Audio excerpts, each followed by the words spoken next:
काही ठिकाणं अशी असतात जिथे माणूस फक्त फिरायला जात नाही तर स्वतःला शोधायला जातो.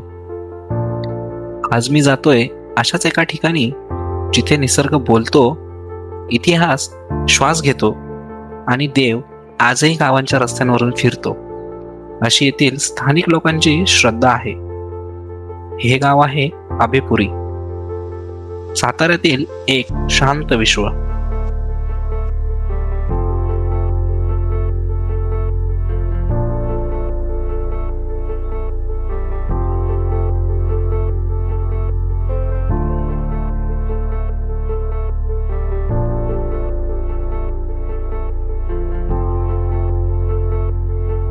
महाराष्ट्राच्या सातारा जिल्ह्यात वाई तालुक्यात वसलेलं हे छोटस पण अत्यंत निसर्गरम्य गाव.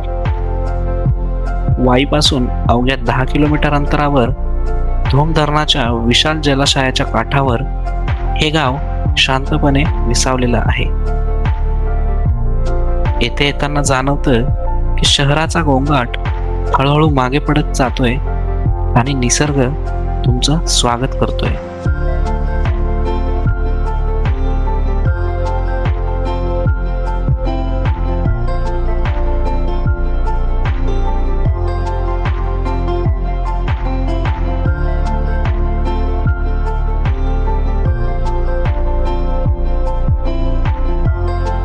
अभेपुरी हे मुख्यतः शेतीप्रधान गाव असून 2011च्या जनगणनेनुसार येथील लोकसंख्या 1247 आणि येथे सुमारे 291 घरे आहेत.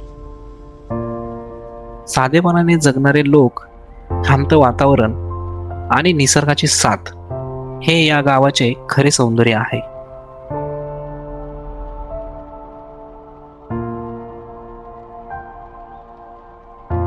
समुद्र सपाटीपासून साधारण 700 मीटर उंचीवर वसलेले हे गाव उष्णकटिबंधीय हवामानाने नटलेले आहे.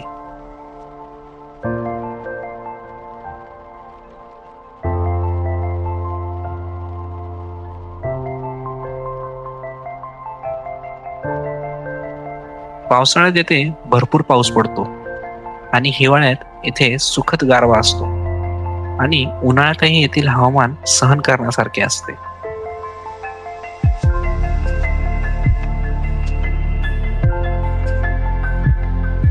येथील सरासरी तापमान सुमारे 23 अंश सेल्सिअस आहे आणि सर्वात खास म्हणजे इथलं वातावरण इतकं शुद्ध आहे की रात्री आकाशातील तारे जणू जमिनीवर उतरून आलेत असं वाटतं. आज अभेपुरीमधील माझा दिवस होता पहिला आणि पहाटे उगवता सूर्य पाहण्याची माझी खूप इच्छा होती. म्हणून मी सकाळीच लवकर उठून घरामागील टेकडीवर गेलो. तिथे मला काही लांडोर पक्षी दिसले, परंतु मला पाहताच ते पळून गेले. पण त्यानंतर जे दृश्य मी पाहिलं ते खरोखरच अविस्मरणीय होतं. पांडवगडाच्या मागून हळूहळू उगवणारा सूर्य आणि खाली गावावर पसरलेली धुक्याची चादर, हे दृश्य मनाला अपार शांतता देणारं होतं. त्या सुंदर क्षणाने माझ्या दिवसाची सुरुवात झाली.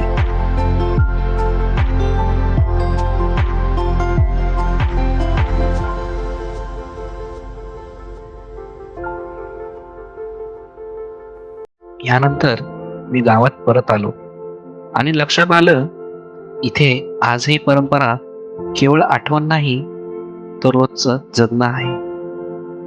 काही ठिकाणी लोक अजूनही आंघोळीसाठी पाणी चुलीवर गरम करतात आणि पारंपरिक पद्धतीने आपलं जीवन जगतात.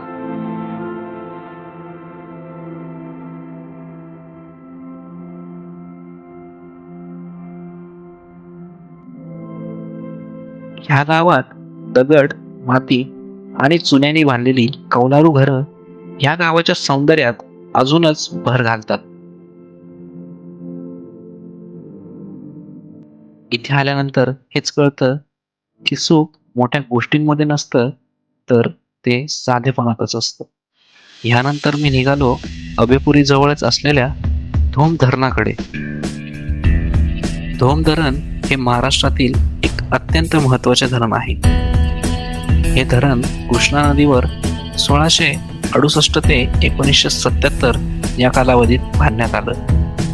मातीचा भराव आणि दगडी बांधकाम यांचा संगम असलेलं हे धरण सुमारे 62.18 मीटर उंच आहे. याची एकूण जलसाठा क्षमता सुमारे 854 दशलक्ष घनमीटरपेक्षाही अधिक आहे.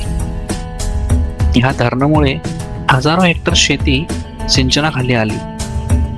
या धरणाचा डावा कालवा 113 किलोमीटर तर उजवा कालवा 58 किलोमीटर इतका आहे.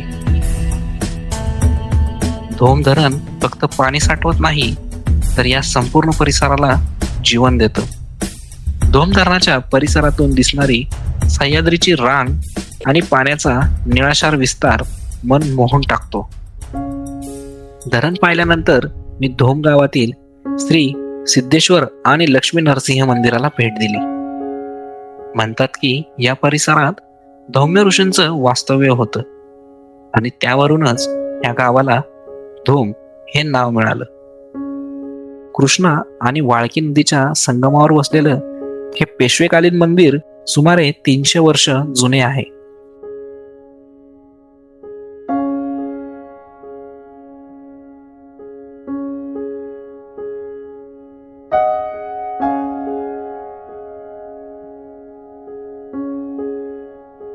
मंदिराची वास्तुकला अत्यंत सुंदर असून ह्या मंदिराचं प्रवेशद्वार एखाद्या किल्ल्यासारखं आहे. मराठा स्थापत्यकलेचा हा अतिशय सुंदर नमुना आहे. या मंदिराचं सर्वात अद्भुत वैशिष्ट्य म्हणजे येथे एकाच ठिकाणी नरसिंहाच्या 2 रूपांची पूजा केली जाते.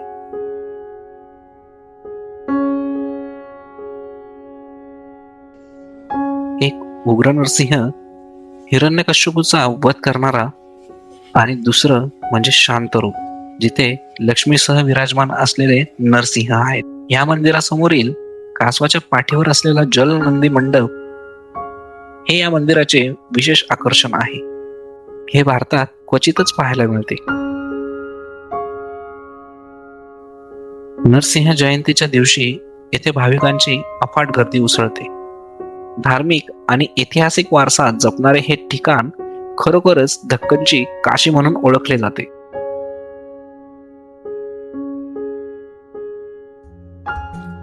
यानंतर मी आबेपुरी येथे होणाऱ्या श्री काळभैरवनाथ यात्रेला पोहोचलो. फाल्गुन वैद्य दशमीला भरली जाणारी ही यात्रा अत्यंत उत्साहात साजरी केली जाते.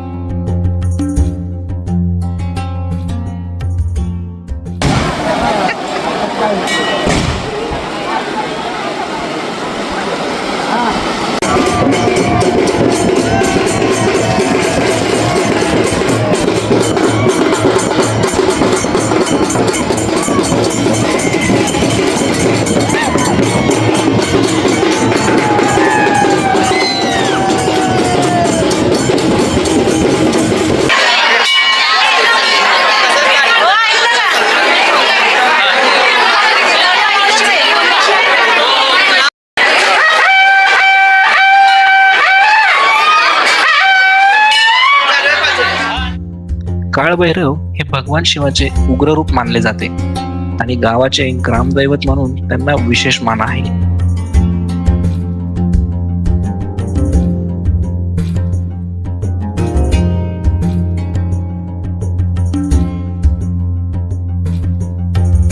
यात्रेत खाऊची दुकानं, प्रसाद, खेळणी आणि विविध खेळांचे स्टॉलही पाहायला मिळतात.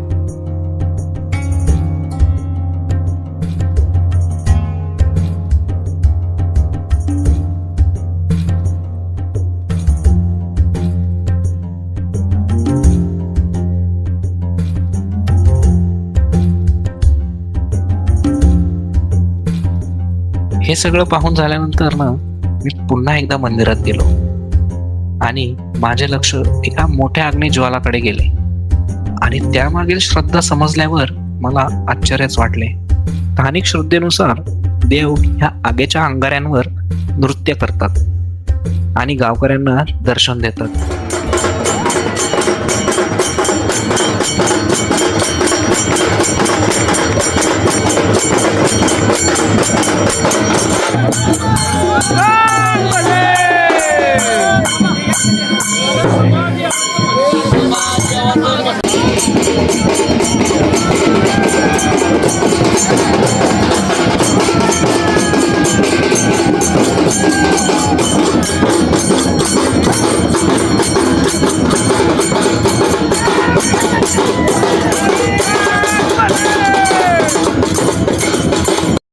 पाषाण चल चल इथं तुला चल चल चल उत्तर येईल चल चल आजच्या दिवशी चल चल तो विषय चल चल नाही चल चल चल चल चल पकडणं झाल्यानंतर चल चल कुठला पण मार्ग चल चल. यात्रेदरम्यान देवाचा पालखी सोहळा मोठ्या थाटामाटात काढला जातो. मंदिराबाहेर 5 ध्वज प्रथम नेले जातात आणि त्यामागून ढोल ताशांच्या गाजावाजात पालखी संपूर्ण गावातून फिरवली जाते.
गावाच्या चावडीवरच ढोल ताशांच्या तालावर येथील गावकरी पारंपरिक नृत्य करतात आणि उत्साह साजरी करतात.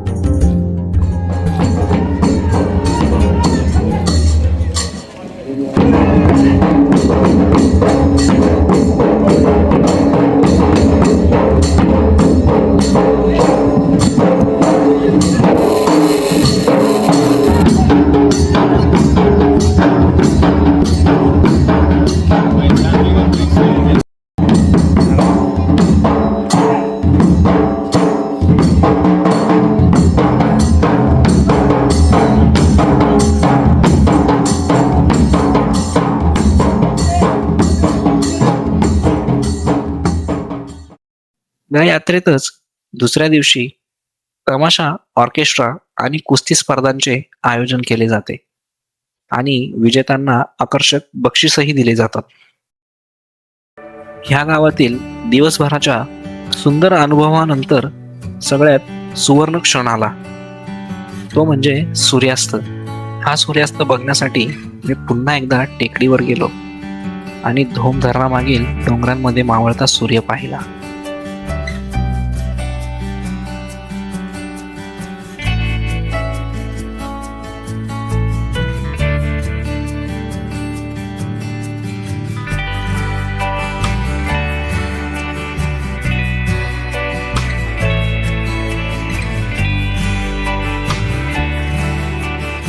सोनेरी प्रकाशाने उजळलेले आकाश आणि शांत वातावरण मनाला विलक्षण शांती देणारे होते.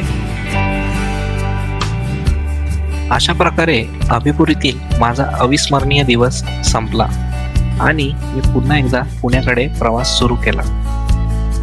जर तुम्हाला माझा हा प्रवास आवडला असेल तर व्हिडिओला नक्की लाईक करा, शेअर करा आणि चॅनलला सबस्क्राईब करा. आपण भेटूयात अजून एकदा अशाच एका प्रवासात. धन्यवाद.